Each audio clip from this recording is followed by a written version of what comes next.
지난주에 창립 8주년 감사 예배를 드리면서 제가 시편 23편의 말씀을 가지고 우리가 이제 어떻게 교회가 또 내 자신이 성도로서 나아가야 될 것인가, 목자 되신 예수 그리스도의 그분의 음성을 들으면서 우리가 따라가야 된다. 그것이 부족함 없는 삶이고 그것이 가장 행복한 삶이라고 말씀을 드렸습니다. 저 오늘도 그 복에 대해서 여러분에게 말씀을 드리려고 해요. 우리는 과거에 기독교가 이제 기복주의다 이렇게 해서 많은 비판을 했던 그런 시기가 있었습니다. 그러다 보니까 사람들이 하나님 앞에 나를 위해서 구하는 것, 이거 기복주의 아닐까요 하면서 그냥 복 얘기만 나와도 이렇게 알러지고 뭔가 잘못된 것처럼 그렇게 생각하던 때가 있었어요. 그럼 결론적으로 말씀을 드리면 여러분, 그것은 잘못된 것입니다. 왜냐하면 복은 성경이 말씀하고 있는 가장 핵심이에요. 복의 근원은 하나님이시고 모든 복은 다 하나님으로부터 나옵니다. 마치 어떤 질병이라도 다 고칠 수 있는 어떤 그런 생수가 있는데 그 생수의 근원 이제 거기서부터 이렇게 흘러가는 것처럼 하나님으로부터 그 모든 복이 흘러나오는 거예요. 그래서 성경은 복에 대해서 얘기합니다. 아담과 하와를 하나님이 창조하시면서 복을 주셨어요. 복을 주시면서 그들에게 생육하고 번성하라고 말씀해 주셨습니다. 그리고 이스라엘 백성들의 믿음의 조상이라고 일컫는 아브라함 한 사람을 부르실 때도 하나님은 복을 주셨어요. 그러면서 너는 복이 되어라. 그리고 너를 통해서 이 세상에 있는 모든 민족들이 복을 받을 것이다. 이렇게 말씀을 해주셨습니다. 그리고 마침내는 성경에서 말하는 모든 복이 그 한 몸에 담겨 있는 그 복을 이루시는 예수 그리스도, 그분이 오셔서 그 복을 우리에게 완성해 주셨어요. 그러면서 주님이 마태복음에 보면, 마태복음에서 주님이 구약 성경을 재해석하시면서 하셨던 것이 산상수훈입니다. 그거 제일 먼저 산상수훈의 맨 처음에 나오는 게 뭐냐? 그게 바로 8가지 복의 이야기를 주님이 말씀하는 거예요. 그 뭡니까? 우리는 복을 받아야, 하나님의 복을 받아야 살 수 있는 존재라는 거예요. 그리고 주님께서는 십자가에서 죽으시고 부활하신 다음에 제자들에게 너희는 전하라라고 하셨던 그 말씀이 뭐냐? 그게 바로 두 자로 복음이죠. 복음, 복된 소식이라는 거예요. 그래서 우리는, 예수님을 믿는 사람들은요, 복음을 듣고 복음을 소유하고 복음을 누리며, 즉 복을 누리며 살아가는 존재가 되어야 하는 것입니다. 저와 여러분이 예수님으로 말미암아 이 복을 날마다 경험하고 누리며 살아갈 수 있기를 주님의 이름으로 축원합니다. 자, 그런데요, 성경에서 말하는 복과, 복음에서 말하는 복과 세상에서 말하는 행복, 그것과는 조금 차이가 있습니다. 세상의 행복은 어디에 좀 초점이 맞춰져 있냐면 조건에 초점이 맞춰져 있습니다. 환경적인 조건, 물질적인 풍요로움, 재정적인 풍요로움, 또 건강, 또 성공, 이런 것들이 있어야 행복하다고 이야기를 합니다. 그리고요, 일시적이에요. 일시적. 처음에는 내가 원하던 것이 생기면 그때 막 행복합니다. 행복감을 누려요. 근데 시간이 조금만 지나면 처음에 있었던 그런 행복이 없습니다. 당연하게 여기게 되고요, 또 뭔가를 찾게 돼요. 행복을 위해서 또 뭔가가 있어야 된다고 생각을 하게 됩니다. 그런가 하면요, 세상에서의 이 행복은 굉장히 유동적입니다. 10억이라는 돈 한번 생각을 해보십시오. 굉장히 큰 돈이잖아요.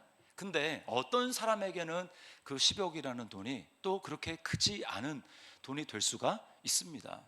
그래서 굉장히 유동적이고 자꾸 바뀌는 거예요. 그런가 하면 성경에서 말하는 복, 하나님이 우리에게 말씀하시는 복은 그것을 초월합니다. 여러분, 오해하지 마십시오.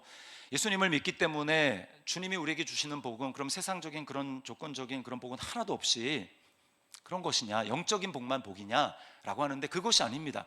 우리가 살아가는 데 있어서 그것이 필요하기 때문에 하나님은 우리에게 그 필요에 따라서 그 복을 주시죠. 그런데 성경의 복은 세상에서 말하는 복을 훨씬 더, 행복을 초월하는 더 깊은 의미가 있습니다. 이거는요, 조건에 매이지 않아요. 조건에 매이지 않고 기간도 영원합니다. 그래서요, 성경에서 항상 기뻐하라, 범사에 감사하라 라고 말하는 것이 전혀 불가능하지 않은 이유가 바로 하나님이 주신 복의 약속 때문에 그렇습니다. 때때로는 우리가 힘이 들고 어렵고 고난의 시기를 통과한다 할지라도 우리가 예수님이 말씀하신 그 복을 마음속에 소유하고 있으면 항상 평안과 감사와 기쁨으로 넉넉히 삶을 살아낼 수 있는, 그것이 바로 그리스도인에게 약속하신 복입니다. 그래서요, 우리는요, 나는 막 배고파 죽겠는데, 나는 행복하지도 않은데 교회에서 막 봉사하고 막 뼈가 빠지게 막 그런 일을 하고, 우리는 그런 존재로 부름받지 않았어요. 여러분, 그것은 신앙생활을 오해하고 있는 것입니다. 하나님이 원하시는 신앙생활은 뭐냐 하면, 이미 우리에게 주신 그 복을 내가 배부르게 충만하게 누리고, 내가 행복하고, 내가 기쁘고, 내가 감사가 넘쳐서, 그래서 내게 주어주신 일상의 삶을 가정에서, 또 교회에서, 직장에서 삶을 살아내며 나아가는 것, 넉넉히 살아내는 것, 그것이 하나님이 우리에게 주신 복인 줄 믿습니다. 저는 우리 더시티 사랑의 교회 속한 모든 성도들이 이 복을 정말 소유하며 누리며 살아갈 수 있기를 주님의 이름으로 축원합니다. 그래서 오늘 3절에 이렇게 말씀하고 있습니다. 찬송하리로다 하나님 곧 우리 주 예수 그리스도의 아버지께서 그리스도 안에서 하늘에 속한 모든 신령한 복을 우리에게 주시되. 자, 여기 보면 복을 우리에게 주시되 라고 했는데, 원어 성경에 보면 이게 과거 동사로 썼어요. 과거 동사. 그러니까 복을 앞으로 주실 것이 아니라 이미 우리에게 주셨다라는 겁니다. 이미 주셨어요. 우리 옆에 있는 분에 한번 인사하도록 하겠습니다. 이미 주셨습니다. 한번 인사하겠습니다. 이미 주셨습니다. 나는 잘 모르겠는데 뭘 이미 주셨다는 거지? 여기서 말씀하는 하늘에 속한 모든 신령한 복을 이미 주셨다. 그 도대체 그 복이 뭘까요? 그 복은요, 바로 하나님의 아들됨, 하나님의 자녀됨의 복이라는 거예요. 5절에 이렇게 말씀하죠. 그 기쁘신 뜻대로 우리를 예정하사 예수 그리스도로 말미암아 자기의 아들들이 되게 하셨으니. 여기 자기 아들들이라고 했지만 정확한 의미는 입양된 아들들을 얘기를 하는 겁니다. 입양한 거죠. 입양. 하나님 우리를 입양하셨다는 거예요. 우리는요, 입양됐다라고 할 때 약간 입양에 대한 좀 선입견이 있습니다. 왜냐하면 이 세상에 보여지는 것들로 우리가 먼저 생각하기 때문에 그래요. 그래서는 안 되지만 우리 인간이 굉장히 자기중심적인 존재이기 때문에, 또 그렇지 않는 분들도 많이 있을 줄 알지만, 자연스럽게 친자식에게 더 마음이 가는 게 그냥 사람의 좀 자연스러운 본성인 것 같아요. 그래서 우리가 뉴스나 이렇게 등등 들을 때 종종 그런 일이 있지 않습니까? 친자녀와 입양한 자녀를 차별해서 발생하는 그런 일들 우리가 보잖아요. 그리고 내 마음에 들지 않으면 결국은 이제 그 입양한 것을 파양까지도 이제 하는 것을 우리가 보게 됩니다. 그러다 보니까 우리가 입양된 하나님의 아들들이다, 자녀라고 했을 때 약간 선입견이 있습니다. 그런데 여러분, 하나님은 우리랑 다르세요. 하나님은 다릅니다. 그래서 하나님은 차별이 없으세요. 친아들이신 예수 그리스도와 입양한 저와 여러분들을 향해서 하나님은 전혀 차별하지 않으십니다. 제가 왜 그렇게 입양한 자녀들과 친자녀들과 좀 다를까 좀 생각을 해봤는데, 일단은 뱃속에서 10달 동안 품지 않습니까? 그러니까 교감이 있어요. 교감이 있습니다. 잘 준비를 하죠. 기다리죠. 준비를 합니다. 그리고 이제 태어나면 어떻습니까? 거기에 내 수고가 들어가잖아요. 고통 속에서 낳습니다. 그리고 낳아 보니까 부모의 DNA가 자녀들에게 고스란히 있죠. 이렇게 생긴 게 닮았어요. 그러다 보니까 야, 내 새끼 맞네 라고 하면서 특별한 감정을 가지게 됩니다. 자, 그런데요, 하나님은 우리를 하나님의 자녀로, 하나님의 아들로 입양을 하실 때 하나님은 급작스럽게 그것을 결정하신 것이 아닙니다. 오랜 시간, 엄마가 자녀를 뱃속에서 10달 품는 것 훨씬 비교할 수 없을 정도로 하나님은 오랫동안 품고 생각하시고 고심하시고, 그렇게 해서 우리를 선택하셨다고 말씀을 해요. 언제부터? 이 세상을 만드시기 전부터. 그래서 오늘 4절 말씀해 보십시오. 곧 창세 전에 그리스도 안에서 우리를 택하사. 5절에도 그 기쁘신 뜻대로 우리를 예정하사. 그러니까 이 세상의 아름다운 세상을 하나님이 창조하시기 전부터, 하늘에 파란 하늘, 그리고 하늘에 나는 수많은 새들, 땅에 있는 수많은 나무들, 그리고 아름다운 꽃들, 그리고 수많은 동물들, 우리가 동물원에서 보는 그런 동물들, 곤충들, 바다의 수많은 생물들, 그것을 하나님이 창조하시기 전부터 우리를 생각하는 거예요. 야, 이제 지구의 나이가 뭐 얼마인지 잘 모르겠지만 이제 얼마 후에 내 아들 아무개가, 내 딸 아무개가 이 세상에 태어날 텐데, 그 아이가 이 세상을, 내가 만든 이 세상을 보면서 정말 감탄하고 감격하고 나를 찬양할 수 있도록 내가 그렇게 멋진 세상을 만들어야지 하고 하나님이 저와 여러분을 염두에 두시고 이 세상을 만드신 겁니다. 그래서 제가 어느 분의 이 간증을 들었는데, 이분이 이제 독신입니다. 60대인데 여성분이에요. 예수님 아주 뜨겁게 사랑하는 그 분인데, 그런데 이제 그 결혼에 대한 미련이 아직까지 있으시더라고요. 아직까지 하나님이 주시면 내가 결혼하리라 이런 마음을 가지고 계시는데, 근데 이제 결혼이 잘 안 되니까 누군가 남편으로부터 내가 이제 뭐 결혼 기념일 이럴 때 꽃을 받았다라고 하니까 그게 막 부러워가지고 하나님 앞에, 하나님, 나를 위해서 꽃을 줄 사람 도대체 누가 있습니까? 라면서 하나님 앞에 막 따지면서 물었는데, 기도하는 중에 하나님이 그런 마음을 주시더래요. 음성을 주시는, 뭐냐면, 야, 길거리 나가봐라. 엄청난 그 나무들, 그걸 보면서, 야, 저거 내가 너를 위해서 만든 거야. 너를 위해서 저렇게 많은 나무를 줄 수 있는 남자가 있냐? 그렇게 말씀하시더래요. 그래서 생각을 고쳐먹고, 주님이 나에게 이것을 선본해 주셨다고 하니 제가 감사합니다. 그러면서 이제 섭섭한 마음이 풀렸다는 그 간증을 제가 들었습니다. 여러분, 우리를 하나님이 그토록 사랑하셔서 생각하셔서 이 세상을 만드신 거예요. 자, 그렇다면 우리가 이 자녀됨의 복이라고 할 때 그 구체적인 복은 뭘까요? 제가 두 가지로 짧게 말씀을 드리는, 첫 번째는 하나님께 나아갈 수 있는 복입니다. 하나님께 나아갈 수 있는 복. 하나님은 만왕의 왕이 되시고 만주의 주가 되시죠. 예전에는 이 세상의 모든 나라들이 대부분 다 왕국이었습니다. 왕국, 그렇죠? 뭐 공화국이 된 지가 얼마 안 됐어요. 다 왕국이었어요. 왕이 다스리는, 왕의 말이 법인 그런 나라들이었습니다. 그때 여러분, 황제 앞에 내가 황제를 만나고 싶다고 나갈 수 있습니까? 못 나갑니다. 다 저지가 되고, 그걸 뚫고 나간다고 그러면 그 사람 죽는 거예요. 언제든지 만날 수가 없었습니다. 허락을 하는 특별한 경우에만 만날 수 있는 거죠.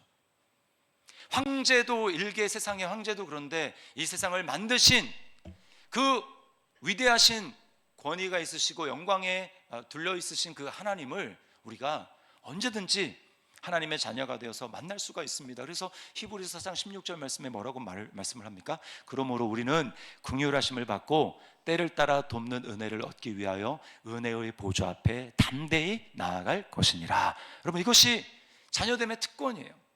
하나님은 언제든지 우리를 만나주시고, 우리가 하나님 앞에 주님을 찾을 때마다 하나님을 만나는 그런 특권이 저와 여러분에게 있는 줄 믿습니다. 두 번째는 뭐냐? 하나님의 모든 것을 상속받는 복이에요. 여러분, 여기서 이 상속받는 복은 유산을 얘기를 하는 거지만 하나님은 죽으시는 분이 아니잖아요.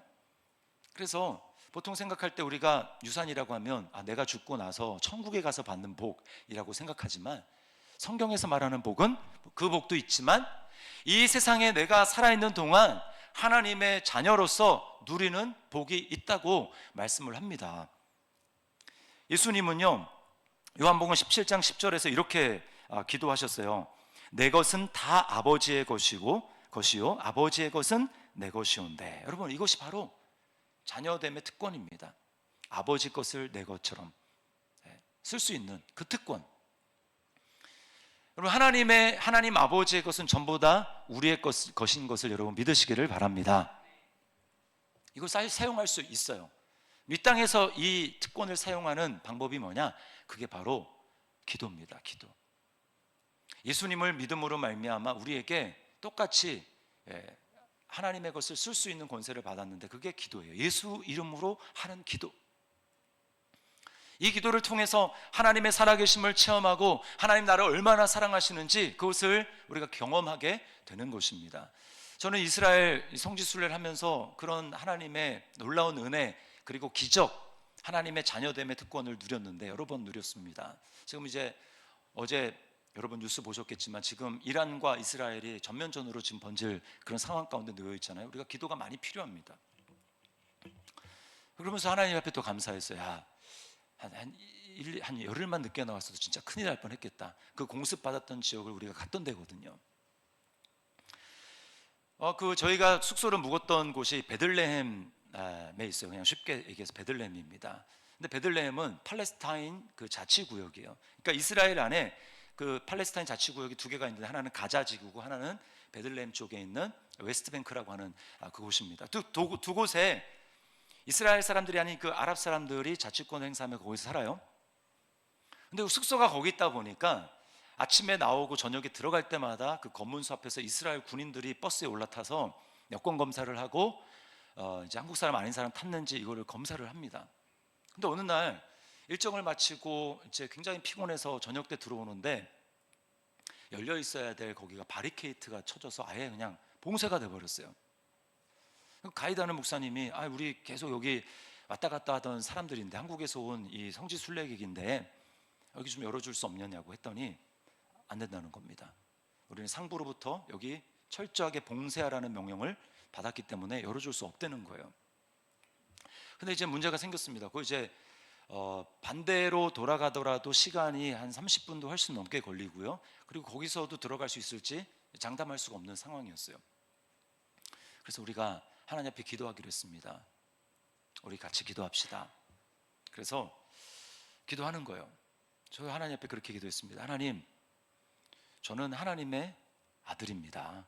저는 왕이신 하나님의 아들입니다. 하나님이 이곳도 다스립니다. 지금 이스라엘 정부가 있고 총리가 있고 명령이 있지만 하나님이 훨씬 더 높으신 하나님 아닙니까? 하나님, 이곳에 문을 열어 주십시오. 그러면서 믿음으로 선포했습니다. 문은 열릴지어다, 바리케이트는 열릴지어다. 제가 믿음으로 선포했어요. 그리고 한 5분쯤 지났을까? 못 보던 그 경찰차가, 이스라엘 경찰차가 왔습니다. 그리고는 이렇게 차가 우리가 60인승 버스를 타고 움직였는데요. 그 뒤로도 그 안에서 사는 그 팔레스타인 사람들 차가 막 쫙 길게 늘어져 있었거든요. 근데 그 경찰이 이제 내리더니 그 군인이랑 몇 마디 막 주고받고 막 전화하고 하더니 갑자기 바리케이트가 쫙 열리는 거예요.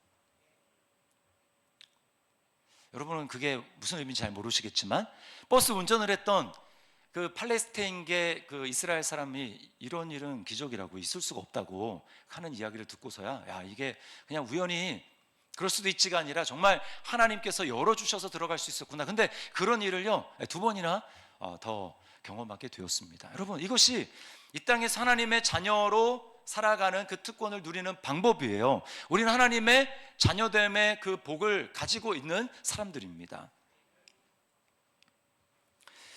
근데요, 이 복을 우리가 정말 잘 누리기 위해서는 어떻게 이 복이 내게 왔지? 어떻게 내 복을 누릴 수가 있는 거지라고 하는 것을 우리가 분명히 깨달아야 돼요. 그래야 흔들리지 않는, 어떤 상황에서도 흔들리지 않는 믿음을 갖게 됩니다. 그 누릴 수 있는 이유가 뭐냐? 방법이 뭐냐? 그것은 바로 아까 우리 이수희 집사님 간증에서도 나왔지만 예수 그리스도 안이라고 하는 거기에 비밀이 있습니다. 내가 예수 그리스도 안에 있기 때문에 누릴 수 있는 거예요. 오늘 본문을 유심히 살펴보면 하나님께서 3절, 4절, 5절, 6절에 각 절에 말씀하신 그 복, 영적인 복을 나에게 다 주었다 라고 할 때도 거기에 3절에 뭐가 나오냐면 그리스도 안에서라는 말이 나오고요. 4절에서 내가 너희를 창세전에 택했다 라고 말할 때도 그리스도 안에서라고 하는 말이 나옵니다. 또 5절에 보면 아들을 삼으셨는데 그냥 삼은 게 아니라 예수 그리스도로 말미암아 아들로 삼았다고 하는 거예요. 그러니까 모든 복이 그냥 이유 없이 준 것이 아니라 조건이 있는데 예수 그리스도 안에서. 영어 성경에 NLT라고 하는 그 버전이 있는데요. 그 성경에는 이 3절에 그리스도 안에서라고 하는 거를 좀 색다르게 번역을 해서 뭐라고 했냐면 우리가 그리스도와 연합되었기 때문입니다. Because we are united with Christ 이렇게 번역을 하고 있습니다. 우리가 예수 그리스도와 연합되었다. 그렇기 때문에 모든 복을 받을 수 있다는 거예요. 여러분, 이게 복음의 핵심입니다. 여러분이 복음을 가장 완벽하게 핵심 있게 근원적으로 알 수 있는 비결은 바로 이 문구에 있어요. 예수 그리스도와 연합됐다. 예수님을 믿는다라는 것은 다른 말로 얘기하면 뭔 줄 아십니까? 예수님과 내가 연합되었다라는 것을 믿고 고백한다라는 뜻이에요. 이것을 세례에서 가장 잘 보여주고 있습니다. 이곳에 이분 분들 아마 대부분 다 세례를 받으셨잖아요. 우리는 장로교회이기 때문에 약식으로 물을 찍어서 머리에 바르지만 원래는 성경은 침례입니다. 침례. 물에 완전 들어가는 거예요. 들어갈 때 물속에 완전히 잠길 때 그건 뭘 얘기를 하냐면 내가 죽었다라는 것입니다. 내가 예수 그리스도와 함께 물에 장사되어 죽었다라고 하는 뜻이에요. 그리고 다시 물 밖으로 나올 때는 뭐냐? 예수님이 부활하셨잖아요. 그 부활하신 것과 똑같이 내가 이제는 예수 그리스도와 함께 살아났다. 이제는 내가 예수 그리스도의 새 생명으로 내가 행한다. 그 믿음으로 내가 산다라고 하는 것을 그 침례가 보여주는 것입니다. 로마서 6장 4, 5절을 세 번역으로 읽을 테니까 여러분은 잘 말씀을 새겨보세요. 그러므로 우리는 세례를 통하여 그의 죽으심과, 그는 여기 예수님을 말합니다. 그의 죽으심과 연합함으로써 그와 함께 묻혔던 것입니다. 그것은 그리스도께서 아버지의 영광으로 말미암아 죽은 사람들 가운데서 살아나신 것과 같이 우리도 또한 새 생명 안에서 살아가기 위함입니다. 우리가 그의 죽으심과 같은 죽음을 죽어서 그와 연합하는 사람이 되었으면 우리는 부활에 있어서도 또한 그와 연합하는 사람이 될 것입니다. 예수님과 연합했기 때문에요, 이제 그 믿음을 가지고 있는 사람에게는 어떤 놀라운 이제 비밀이 펼쳐지냐면, 이제는 예수님이 친히 하신 그 모든 일이 다 내가 한 일이 됩니다. 다시요, 예수님이 친히 하신 그 일이 바로 내가 한 일이 됩니다. 그리고요, 예수님이 누리시고 계시는 모든 복과 특권은 다 나의 특권이 됩니다. 자, 보세요. 예수님이 십자가에 죽으셨어요. 자, 그러면 십자가에 예수님과 연합했기 때문에 십자가에서 죽은 것은 누가 죽은 것입니까? 예수님이 이렇게 얘기하시면 안 됩니다.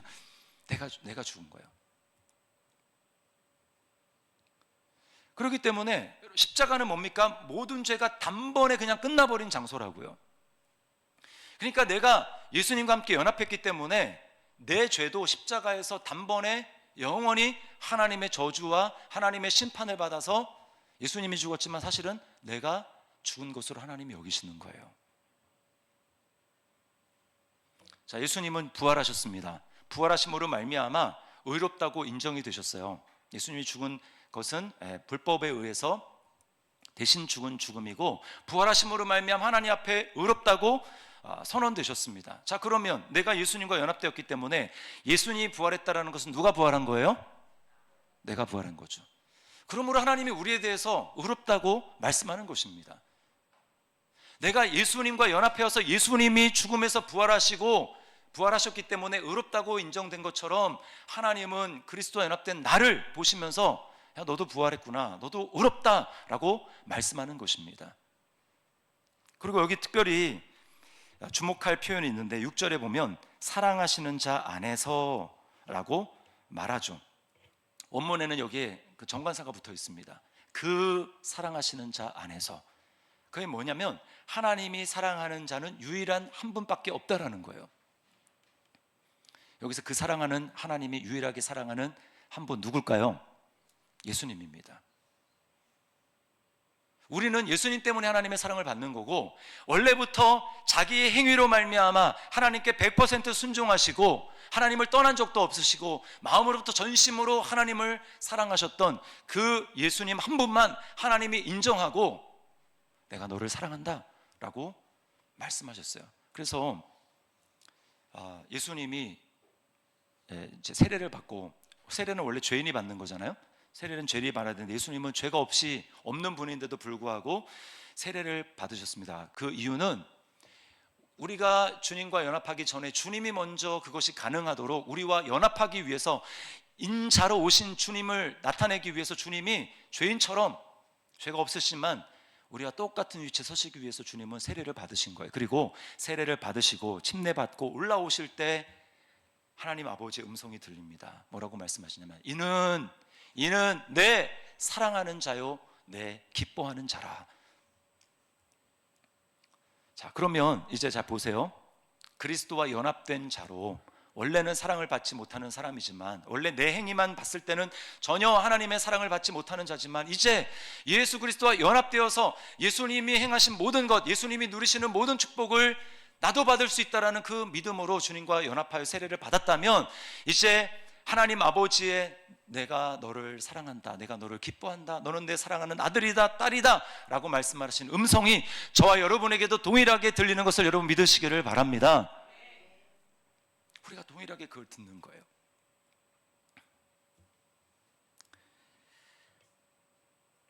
하나님은 저와 여러분을 예수님과 차별 없이 예수님을 대하듯이 똑같이 저와 여러분을 대하시는 것입니다. 그래서 로마서 8장에 보면 자녀이면 또한 상속자 곧 하나님의 상속자요 그리스도와 함께한 상속자니, 그 얘기 뭐냐? 그리스도와 공동 상속자라는 것입니다. 구약에는요 장자가 더 받아요.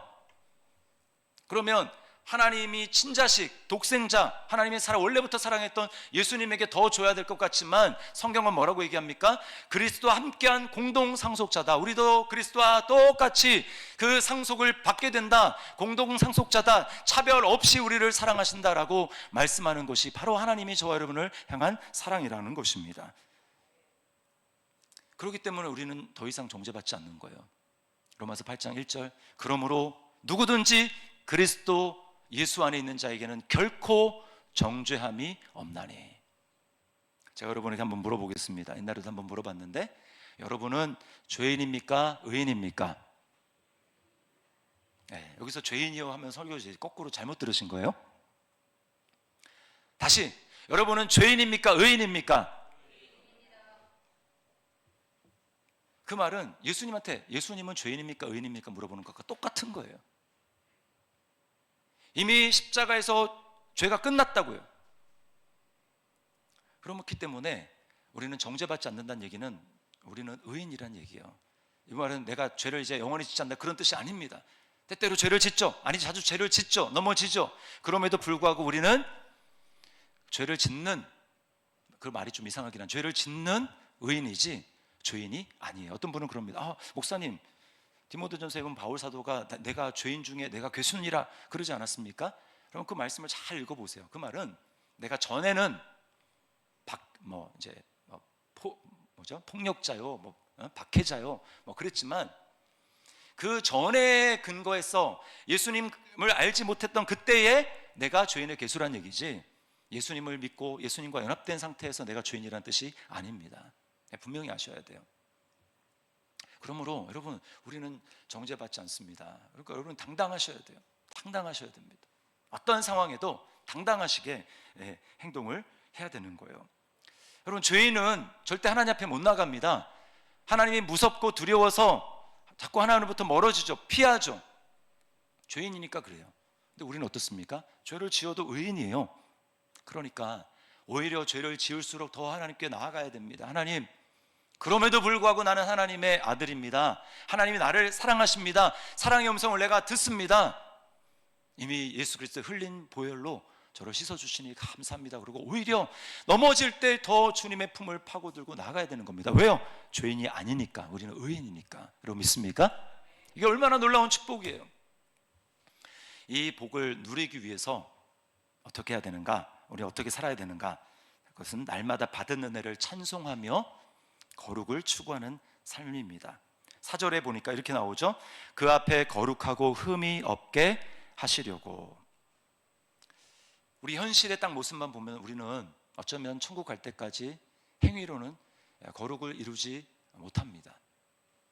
그럼에도 불구하고 하나님은 우리를 자녀로 삼으셨기 때문에 우리 마땅히 행할 바는, 내가 넘어질 수 있지만, 내가 죄를 짓지만 그럼에도 불구하고 연합된 자라는 것을 항상 의식해야 되는 거예요. 예수님과 연합되어서 하나님은 나를 예수님처럼 본다. 그러니까 어떻게 살아야 됩니까? 날마다 거룩한 삶을 살아가야 되는 거예요. 거룩을 위해서 애써야 되는 겁니다. 거룩이 핵심이 뭐냐? 거룩은 예수님을 따라가고 예수님을 닮아가는 게 거룩이에요. 넘어졌든 몇 번 넘어졌든지 중요하지 않습니다. 다시 일어나서 주님 앞에 나아가고 죄를 고백하고 다시 예수님이 가신 길을 걸어가고 예수님을 닮아가고 하나님의 사랑을 받는 것, 이게 바로 거룩한 삶을 살아가는 거예요. 그래서 여러분, 제가 여러분에게 드리는 권면은 예배가 그만큼 중요하다는 것입니다. 예배는 뭐예요? 예배는 그냥 주일날 됐기 때문에 한번 나와서 1시간 앉아있다가 하는 게 예배가 아닙니다. 예배는 뭡니까? 예배는 내가 그리스도와 연합된 자라는 것을 성령으로 말미암아 다시 한번 우리에게 각인시켜 주시고 기억나게 하시고, 그래서 다시 한번 그 기억 때문에 하나님을 찬양하고 감사하고 감격하면서 나에게 그런 은혜를 베풀어 주신 너무나 감사합니다, 나도 주님을 사랑합니다 라고 사랑의 고백을 하고 일어섰던, 넘어졌던 그 삶에서 다시 한번 결단하며 나가는 게 예배입니다. 그래서 여러분, 예배 가운데, 특별히 주일 예배 가운데 여러분이 예배를 생명처럼 지켜야 되는 거예요. 예배하는 모습을 통해서 그 사람이 정말 삶의 중심이 하나님께 있는지 그렇지 않는지가 분별됩니다. 간혹 보면 목사님, 저 사람은 왜 저렇게 예배를 드릴까요? 예배를 빠질까요? 잘 몰라서 그래요. 진짜 하나님이 나에게 베풀어 주신 은혜가 얼마나 크고 놀라운지를 잘 모르기 때문에. 날마다 우리의 삶이 예배로 시작이 돼야 됩니다. 그래서 내가 받은 은혜가 얼마나 크고 놀라운가, 성경을 볼 때도 내가 그리스도 안에서 예수 그리스도와 연합한 자로 하나님이 나를 이렇게 여겨주시는구나, 너무 감사하다, 기도하면서도 그렇게 나아가는 것이죠. 그렇게 살아가게 될 때요, 비로소 예수 그리스도와 연합한 자라는 자각을 하게 될 때 비로소 내가 어떻게 살아가야 될지가 분명해지는 겁니다. 내가 작은 예수인데, 내가 예수님과 연합했는데, 가정에서 아이들을 대할 때 아이들이 내 기준에 맞지 않고 막 엇길로 나가요. 그러나 나는 예수입니다. 작은 예수입니다. 그러니까 그럼에도 불구하고 아이들을 사랑하고 인내하고, 내 입에서는 축복의 말, 아이들을 사랑하며 살리는 축복의 말이 나가는 거죠.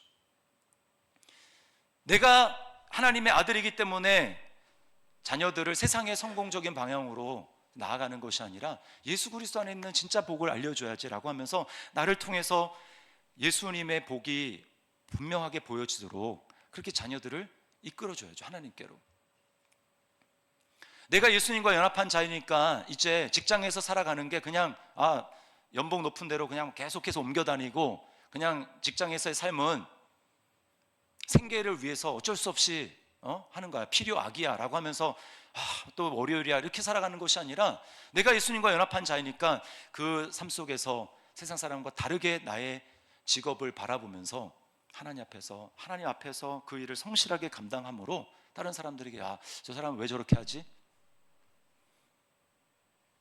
그런 삶을 우리가 사는 것입니다.